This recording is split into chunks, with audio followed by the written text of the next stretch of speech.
कल्पना करा, साल आहे 1942. संपूर्ण जग दुसऱ्या महायुद्धाच्या आगीत होरपळत आहे. आणि भारताला तर अजून स्वातंत्र्य मिळायचं होतं. अगदी बरोबर. देशातलं राजकीय आणि सामाजिक वातावरण अत्यंत अस्थिर होतं. लोकांच्या मनात केवळ एकच विचार होता, तो म्हणजे जगण्याची धडपड आणि स्वातंत्र्याची आस. हो, साहजिकच आहे. तो काळच तसा होता. पण याच प्रचंड गोंधळाच्या पार्श्वभूमीवर पडद्यामागे अत्यंत शांतपणे एका विशाल संशोधन आणि विकास म्हणजे R&D इंजिनची बांधणी सुरू होती. एका अशा इंजिनची ज्याला तब्बल 80 वर्षांनंतर एका जागतिक महामारीच्या विळख्यातून लाखो भारतीयांचे प्राण वाचवण्याची अचानक जबाबदारी पार पाडावी लागणार होती. नक्कीच. आणि हाच आजच्या आपल्या चर्चेचा मुख्य गाभा आहे. हो, तर आजच्या या सखोल चर्चेत आपण एका अत्यंत रंजक माहितीच्या आणि नोंदींच्या ढिगाऱ्यात शिरणार आहोत. आपण नेहमी तंत्रज्ञानातील क्रांतीबद्दल ऐकतो ना, पण हे तंत्रज्ञान प्रत्यक्षात बनवतं कोण? हा प्रश्न खूप महत्वाचा आहे. हो ना.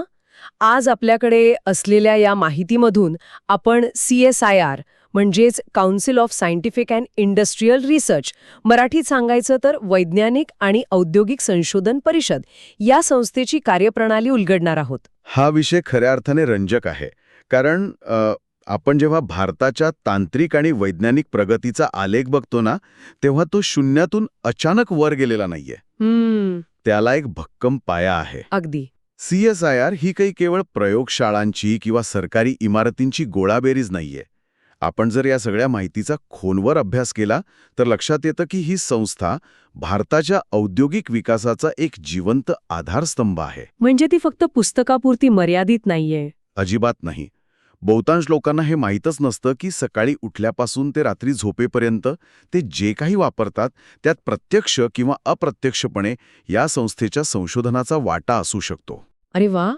आणि म्हणूनच ही माहिती वाचताना मला खूप आश्चर्य वाटलं. माझ्या हातात जे संदर्भ आहेत त्यानुसार या संस्थेची स्थापना 1942 मध्ये झाली आणि तिचं मुख्यालय नवी दिल्लीत आहे. हो, नवी दिल्लीला आहे. आता मला इथे एक गोष्ट थोडी स्पष्ट करायची आहे. जेव्हा आपण संशोधन संस्था असा शब्द वापरतो तेव्हा बऱ्याचदा लोकांच्या डोळ्यांसमोर काय येतं? तेच आपले पांढरे कोट घातलेले शास्त्रज्ञ. हो, पांढरे कोट घातलेले, बंद खोलीत मायक्रोस्कोपमध्ये बघणारे आणि जाडजूड पुस्तकं वाचणारे लोक. पण या नोंदींवरून मला एक वेगळंच चित्र दिसतंय. खरं तर ते चित्र खूप वेगळं आहे. जर मला हे साध्या भाषेत सांगायचं असेल तर CSIR म्हणजे जणू काही संपूर्ण भारताचा अधिकृत R&D विभाग आहे. अगदी योग्य उपमा दिली तुम्ही. म्हणजे असा विभाग जो केवळ पुस्तकीय ज्ञान साठवत नाही, तर त्या विज्ञानाचा वापर करून कारखान्यांसाठी, शेतीसाठी आणि थेट उद्योगांसाठी प्रत्यक्ष काम करणारे उपाय शोधून काढतो. हे आकलन योग्य आहे का? हे आकलन फक्त योग्यच नाही, तर ते या संस्थेच्या मूळ गाभ्याला अचूक स्पर्श करतं. भारताचा R&D विभाग ही उपमा अगदी चपखल आहे. अच्छा. कारण कसं आहे, विज्ञानाला उद्योगाशी जोडणं हाच या परिषदेचा मुख्य उद्देश आहे. केवळ शोधनिबंध म्हणजे रिसर्च पेपर्स प्रसिद्ध करणं हे त्यांचं अंतिम ध्येय नसतं. मग त्यांचं मुख्य ध्येय काय असतं? त्या संशोधनाचं रूपांतर अशा तंत्रज्ञानात करणं ज्याचा समाजाला आणि अर्थव्यवस्थेला फायदा होईल. जर आपण त्यांच्या कामाचं स्वरूप पाहिलं तर प्रामुख्याने 5 मुख्य उद्दिष्ट यात नमूद केली आहेत. कोणते 5? पहिलं म्हणजे नवीन तंत्रज्ञान विकसित करणं. दुसरं औषधे आणि रसायने बनवणे आणि त्यांच्या औद्योगिक प्रक्रिया शोधणे. बरोबर. तिसरं आहे भारतातील नैसर्गिक संसाधनांचा योग्य आणि पुरेपूर वापर कसा करता येईल हे पाहणं. चौथं पर्यावरण संरक्षणासाठी संशोधन करणं आणि 5वं उद्योगांना तांत्रिक मदत करणं. बर, इथे मला तुम्हाला थोडं थांबवायचंय. हो, बोला ना. कारण तुम्ही जी ही 5 उद्दिष्टे सांगितलीत ती वरवर पाहता खूप छान वाटतात. पण जर आपण थोडा बारकाईने विचार केला तर यात एक मोठा विरोधाभास दिसत नाही का? विरोधाभास म्हणजे कसा? एकीकडे तुम्ही म्हणताय की रसायने आणि औद्योगिक प्रक्रिया विकसित करणे हे त्यांचं काम आहे आणि दुसरीकडे तुम्ही म्हणताय की पर्यावरण संरक्षण करणे हेही त्यांचंच काम आहे. हां, आता मला समजलं तुम्हाला काय म्हणायचं ते. म्हणजे औद्योगिक विकास आणि रसायनांचा वापर हा सहसा पर्यावरणाच्या ऱ्हासाला कारणीभूत ठरतो असा आपला आजवरचा अनुभव आहे ना. मग एकच संस्था या 2 परस्पर विरोधी गोष्टींवर एकाच वेळी कशी काय काम करू शकते? हां, अतिशय उत्कृष्ट प्रश्न आहे. आणि याच ठिकाणी या संस्थेच्या कामामागची खरी भूमिका स्पष्ट होते. तुम्ही जो विरोधाभास दाखवून दिलात ना, तोच दूर करणे हे CSIRचं मुख्य काम आहे. अच्छा, म्हणजे ते समतोल साधतात. अगदी बरोबर. विचार करा, जर आपण फक्त उद्योगांना प्रोत्साहन दिलं आणि पर्यावरणाकडे दुर्लक्ष केलं तर आपली नैसर्गिक संसाधने काही दशकांमध्येच नष्ट होतील. हो, हे तर आपण बघतोच आहोत सध्या. आणि जर आपण फक्त पर्यावरणाचा विचार केला आणि सगळे उद्योग थांबवले तर देशाची आर्थिक प्रगती पूर्णपणे ठप्प होईल. म्हणूनच CSIR या दोन्हीच्या मध्यभागी उभी राहते. याचा एखादा दाखला देता येईल का? नक्कीच. उदाहरणार्थ, जर एखाद्या कारखान्याला नवीन रसायन बनवायचे असेल तर CSIRचे शास्त्रज्ञ केवळ ते रसायन कसं बनवायचं हेच सांगत नाहीत. मग ते आणखी काय करतात? ती प्रक्रिया कमीत कमी प्रदूषण करणारी कशी असेल, म्हणजे ज्याला आपण ग्रीन केमिस्ट्री म्हणतो, त्यातून निघणारा कचरा किंवा सांडपाणी कसं कमी करता येईल यावरही संशोधन करतात. अरे वा, म्हणजे शाश्वत विकास, सस्टेनेबल डेव्हलपमेंट हा केवळ एक शब्द न राहता तो प्रत्यक्षात कसा उतरवायचा यावर ही संस्था काम करते. हो, अगदी तेच. हे खूपच महत्वाचं आहे. म्हणजे ते केवळ इंजिन बनवत नाहीत, तर ते इंजिन कमीत कमी धूर कसे सोडेल याचीही काळजी घेतात. अगदी सोप्या भाषेत सांगायचं तर असंच आहे. पण इथेच माझ्या मनात दुसरा एक मोठा प्रश्न निर्माण होतो. आपण आत्ता जी माहिती पाहत आहोत त्यात एका अतिशय विशाल संरचनेचा उल्लेख आहे. नवी दिल्लीत मुख्यालय आहे हे ठीक आहे, पण हे सगळं काम एकाच इमारतीतून होत नाही. संपूर्ण भारतभर CSIRचा 37 पेक्षा जास्त राष्ट्रीय प्रयोगशाळा पसरलेल्या आहेत. हो, हे खूप मोठं नेटवर्क आहे. आणि या यादीत खूप मोठी विविधता आहे. पुण्यात नॅशनल केमिकल लॅबोरेटरी आहे, म्हणजे NCL. नवी दिल्लीत नॅशनल फिजिकल लॅबोरेटरी आहे. बरोबर. पिलानीमध्ये central electronics engineering research institute आहे. आणि कोलकाता येथे central glass and ceramic research institute आहे. हो, अशी बरीच नावं आहेत. प्रामाणिकपणे सांगायचं तर हे वाचून माझ्या मनात पहिला विचार आला तो म्हणजे प्रचंड मोठी सरकारी लालफितशाही. हा, तसं वाटणं साहजिक आहे. म्हणजे बघा ना, एवढ्या वेगवेगळ्या शहरांमध्ये पूर्णपणे वेगळ्या विषयांवर काम करणाऱ्या 37 प्रयोगशाळा, हा सगळा कारभार नक्की चालतो कसा? यात गोंधळ उडत नाही का? तुमचा हा संशय अगदी स्वाभाविक आहे. सरकारी संस्था म्हटलं की लालफितशाही आणि कामातील दिरंगाई हे शब्द आपल्या मनात आपोआप येतात. हो ना. पण CSIRच्या बाबतीत हे मॉडेल थोडं वेगळ्या पद्धतीने काम करतं. ही 37 प्रयोगशाळांची रचना म्हणजे काही वेगवेगळ्या बेटांसारखी नाहीये. अच्छा, म्हणजे ते एकमेकांपासून तुटलेले नाहीयेत. अजिबात नाही. जिथे एका लॅबला दुसऱ्या लॅबमध्ये काय चाललंय हेच माहीत नसतं असे इथे होत नाही. हे एक अत्यंत गुंफलेलं मॅट्रिक्स नेटवर्क आहे. Matrix network. हो.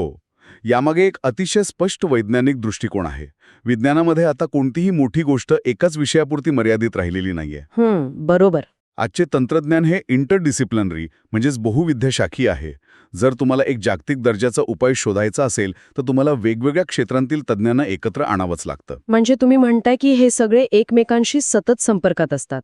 मला याचा एक व्यावहारिक अर्थ समजून घ्यायचा आहे. नक्कीच. भौतिकशास्त्र, रसायनशास्त्र, इलेक्ट्रॉनिक्स आणि काच किंवा सिरॅमिक्स यांचा एकमेकांशी काय संबंध असू शकतो?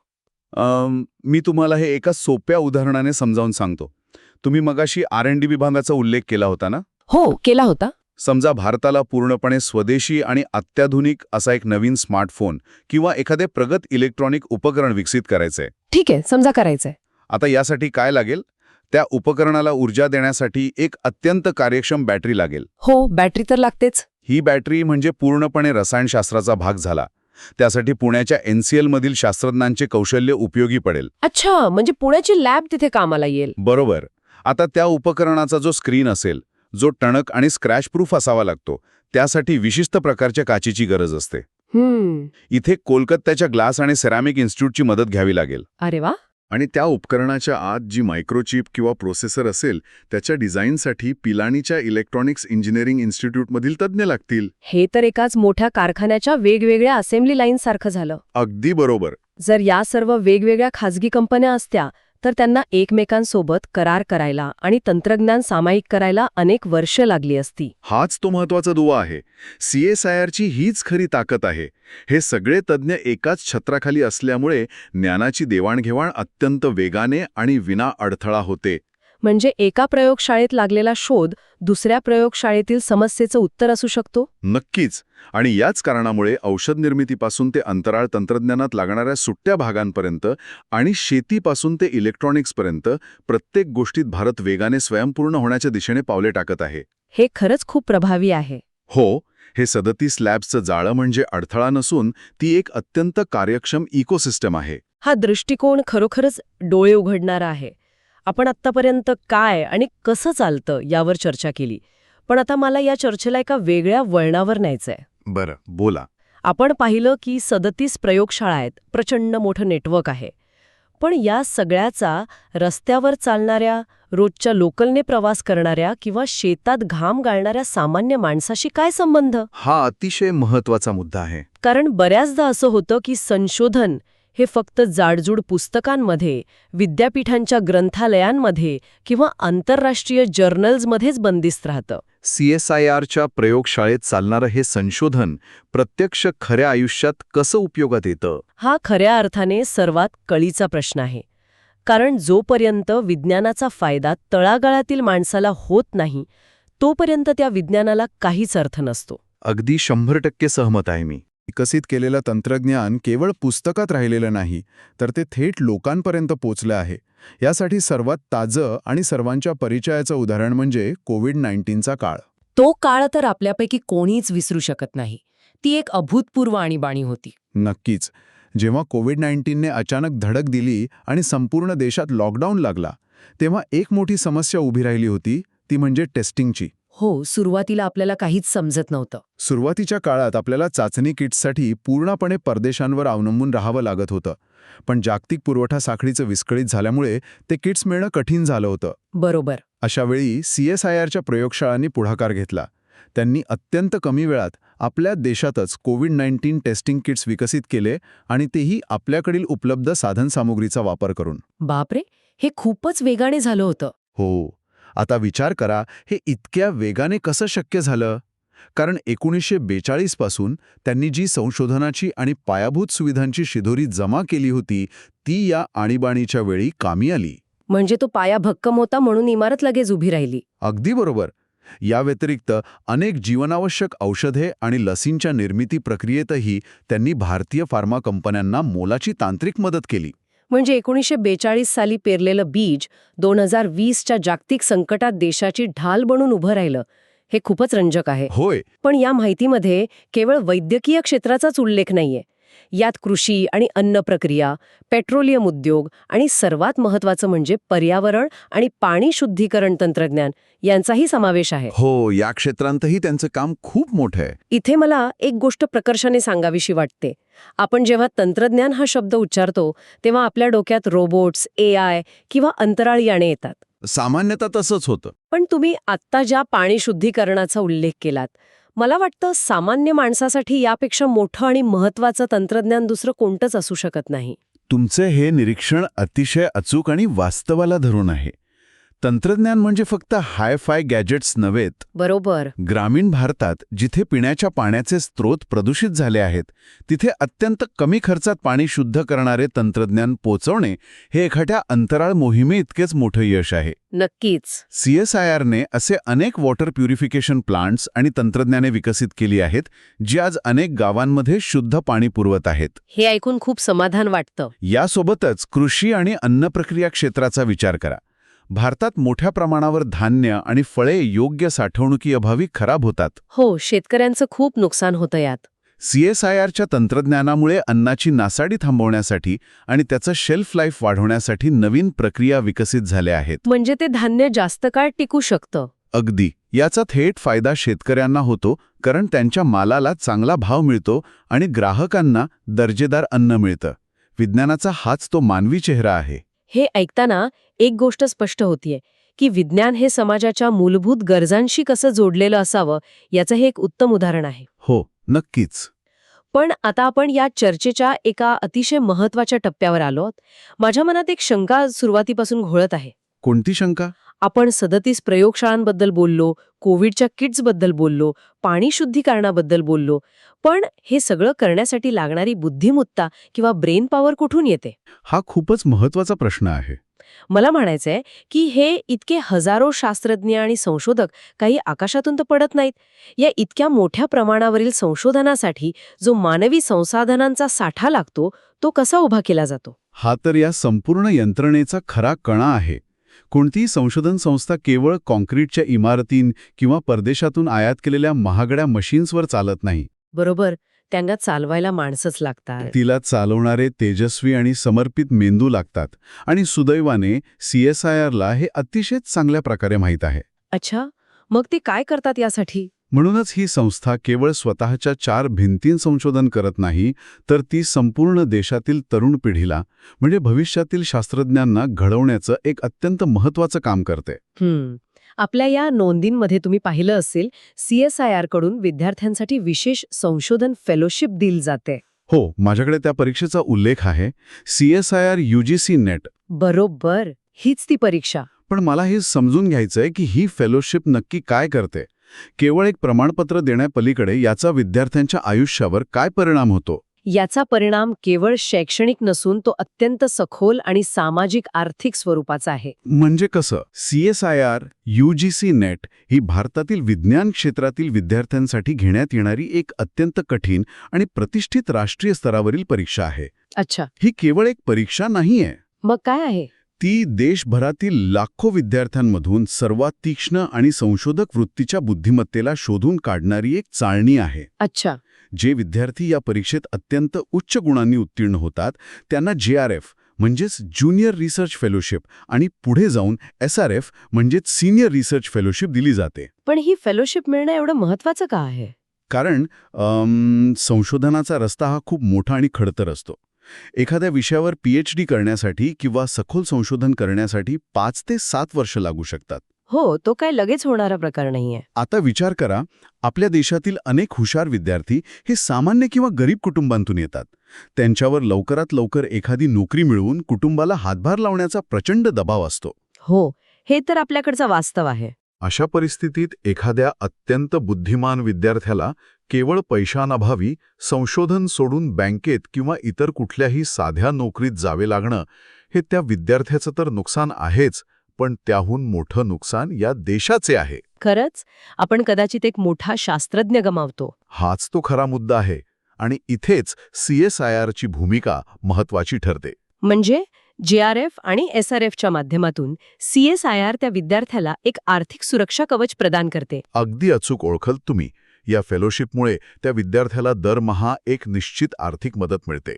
त्यामुळे त्याला कुटुंबाची काळजी करावी लागत नाही. हो, तो पैशांची, कुटुंबाच्या उदरनिर्वाहाची चिंता न करता आपला 100% वेळ आणि लक्ष केवळ आणि केवळ आपल्या संशोधनावर केंद्रित करू शकतो. अरे वा, हे केवळ आर्थिक पाठबळ नाहीये, तर हा एका देशाने आपल्या तरुण पिढीच्या बुद्धिमत्तेवर केलेला सर्वात मोठा आणि सुरक्षित गुंतवणूक प्रकार आहे. नक्कीच.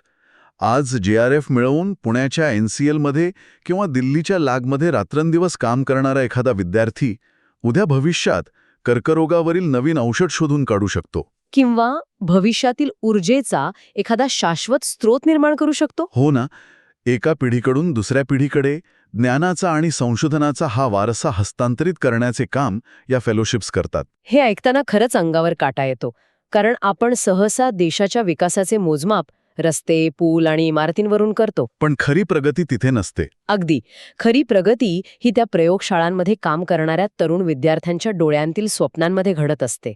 आज आपण या सर्व माहितीच्या आधारे जी काही सखोल चर्चा केली, त्यातून एक गोष्ट अत्यंत पारदर्शकपणे समोर आली आहे. कोणती?